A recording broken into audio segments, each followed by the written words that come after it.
What's up, YouTube? A little bit rainy today, so I'm going to go over the 14 parts that you need to build one of these.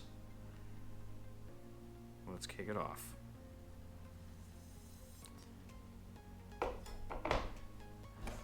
Number one, we need a frame. These are typically made out of carbon fiber. This one's about 5 mil thick. This particular one is the Catalyst Machine Works 210R Speed Addict. The 210 is the millimeters between motor center to motor center. This is also known as a 5-inch quad. 5 inch is about the normal size that people really gravitate to. It's one of the best propeller lengths that really gives you a good power distribution compared to weight ratio. Number two, your flight controller. Usually housed right here in the center of your quad. This takes all the commands from the receiver that you input through the controller and tells the ESCs what to do. It also controls things like your buzzer and your camera. It's what controls your OSD, your on-screen display. Very important part. You cannot fly without one of these. This particular one houses a black box. It houses your gyros, so if you're flying in one of the easier modes, it'll stabilize your craft. And this particular one is the Maytech F722 STD. This is what I run in this quad, and so far it's been a pretty good flight controller. This quad has taken a number of decent hits, and it's still going. This is the spare that I bought for it. So far I haven't needed it. So, item number 4, power distribution board, also known as a PDB. Does just what its name implies. Takes the power from your battery and diverts it equally to all motors. This particular one, the Maytech FCHUB-VTX. Also has a VTX, and I'll get into what that is a little later. Number 4, ESC.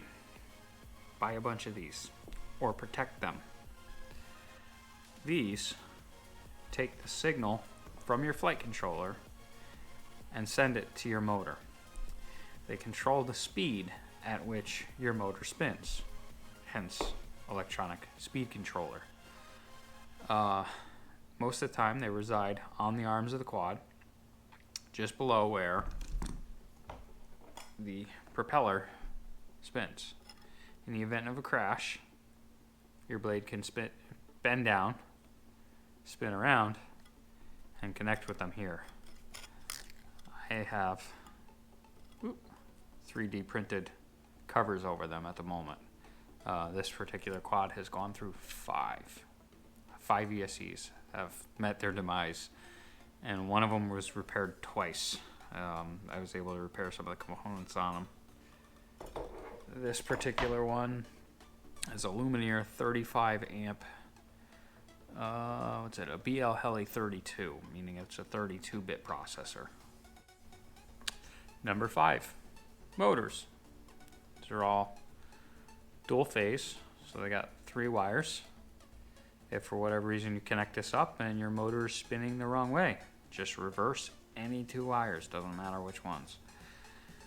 These all come with some silly little numbers on them. These numbers have meaning. This one's an RS2205. That stands for 22 millimeters across the stator, and the 05 is 5 millimeters high. Then they have another number, 2300 kV. The 2300 kV, without getting too much into it, basically stands for every 1 volt you put into this motor will spin 2300 RPMs. Put 2 volts, 4600 RPMs. With a, I believe it's a 14 volt battery, 14.4, 14.2.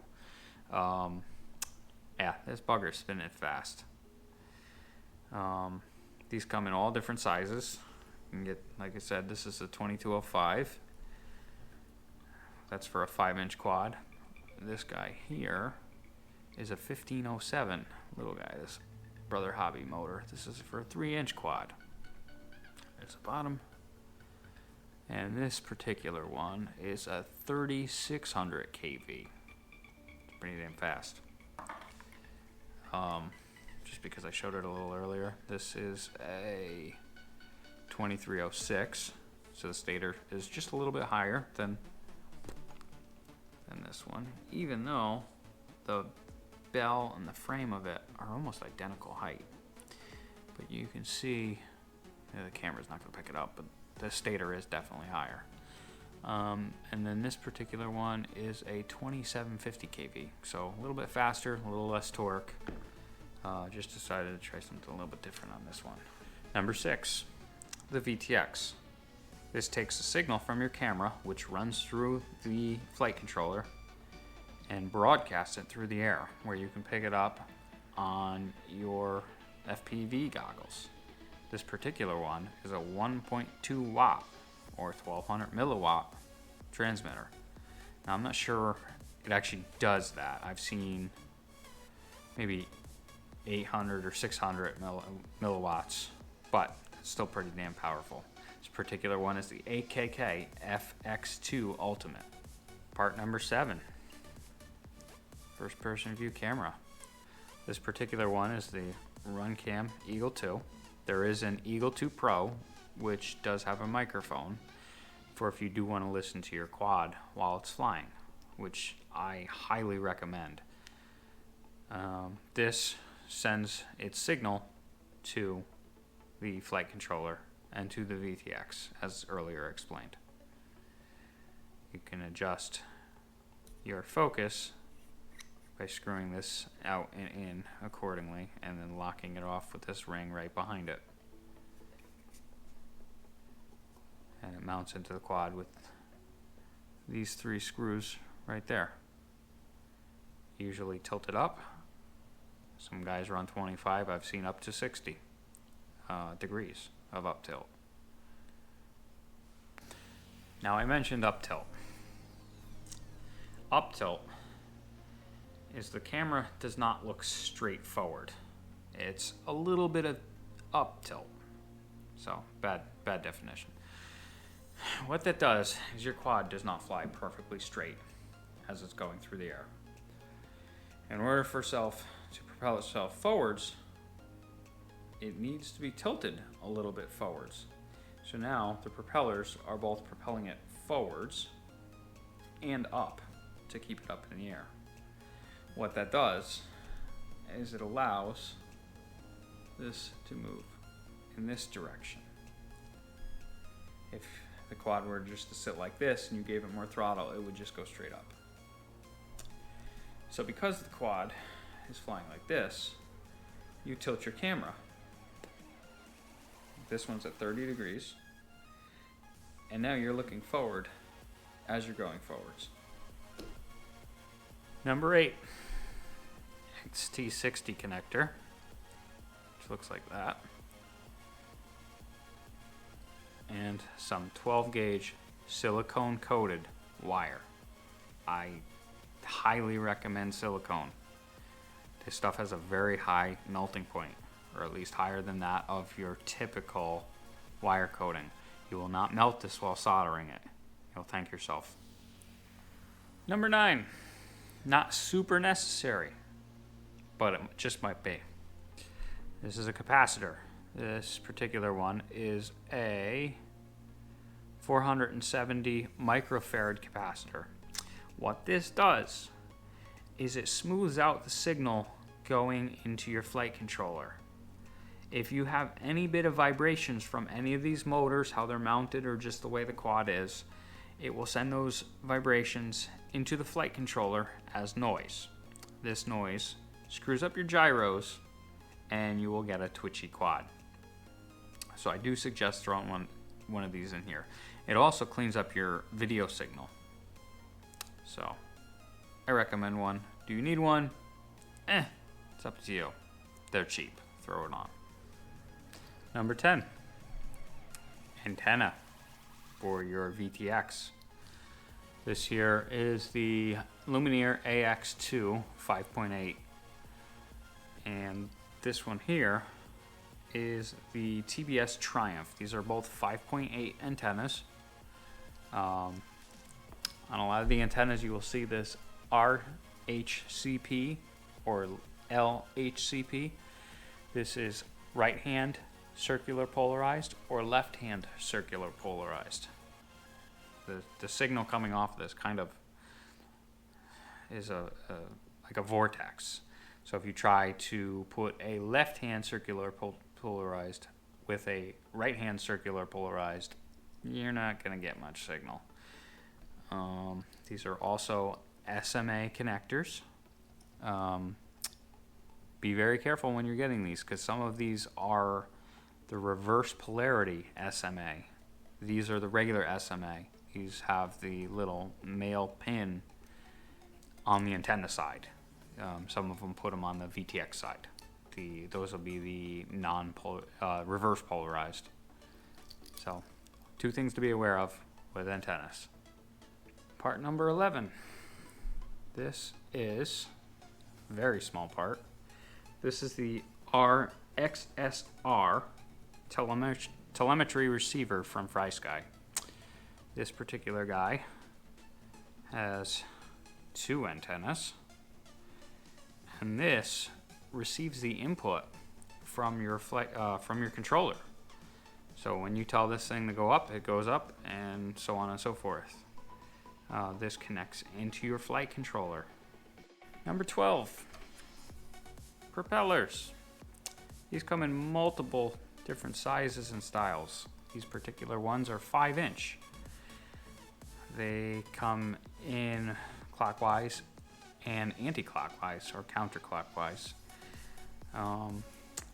This particular one is a counterclockwise blade, and they all have numbers. These ones are 5 by 4.3 by 3. What that means is it's a 5-inch blade, so it's not just the half, it's 5-inch circular diameter across. The 4.3 is the blade pitch. So in one rotation, this would go 4.3 inches. And the final number, the 3, is how many blades each one has.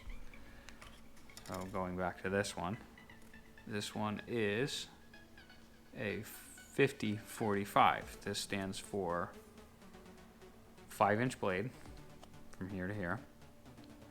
And the 45 is really a 4.5. That's the blade pitch.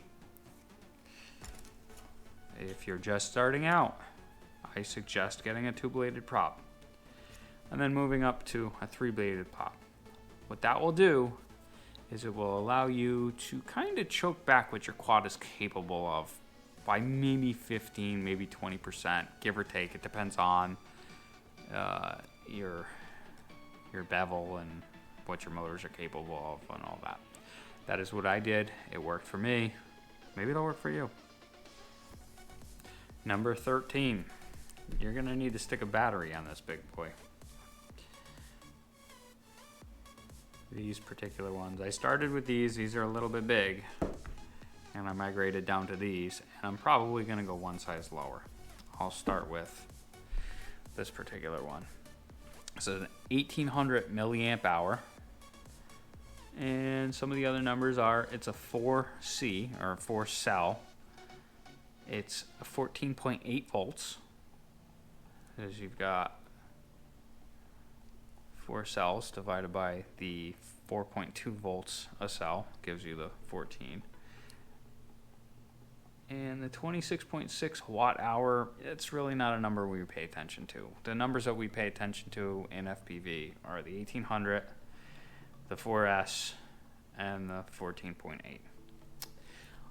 This, again, like I said, was kind of too big for my quad. It will fly it just fine. It flies for like 7 or 8 minutes. It's ridiculous.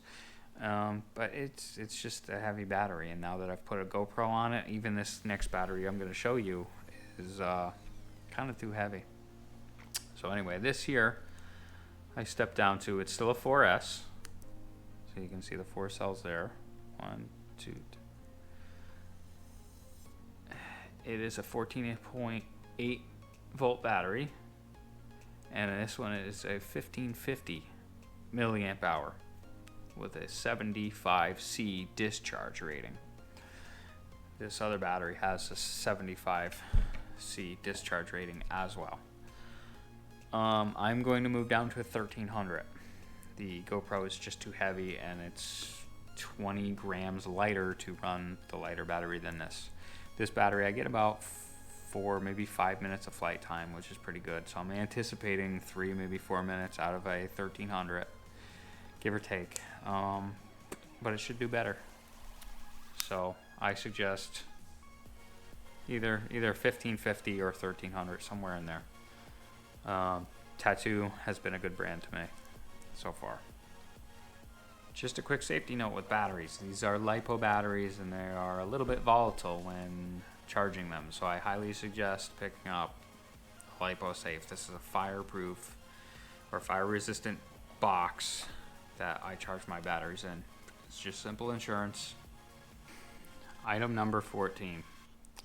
This one you don't need, but I highly recommend it. This little guy is a buzzer. The difference between this buzzer and your normal buzzer, because your flight controller might have a buzzer on it, your PDB maybe might have a buzzer on it, depending on which one you get. This is a standalone buzzer. If you notice, the buzzer is kind of the black portion, and then under the white portion here is a battery. The way this thing works is, in the event that you crash, you flip your switch like you would normally. Your buzzer comes on. Beep, beep, beep, beep. Great. You can find your quad. Well, what happens when you inject your battery? And you will. Multiple times. You flip your switch for your buzzer. Nothing. This one will start beeping nearly immediately.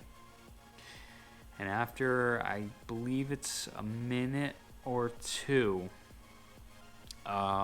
maybe up to 5 minutes, it realizes, hey, there's really no battery here, and starts beeping like crazy for the next 4 days. That little lithium-ion battery is charging while you're flying your quad around.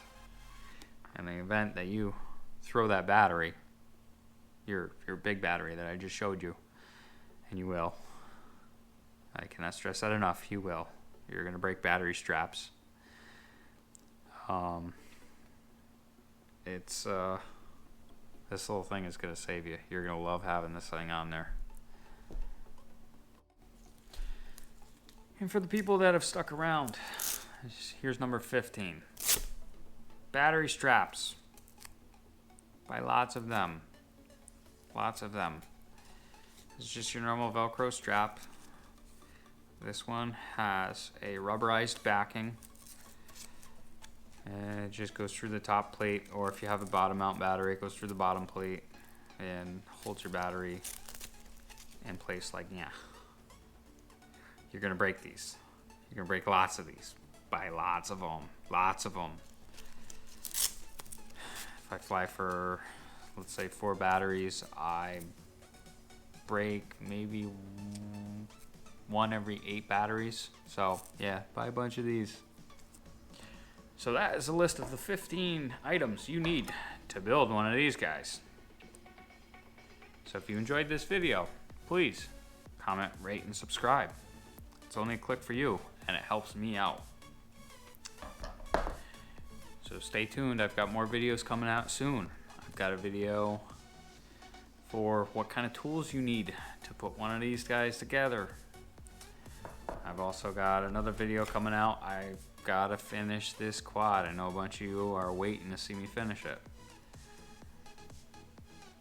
And I'm gonna have some new Mavic videos up soon. So, see you guys soon. Peace.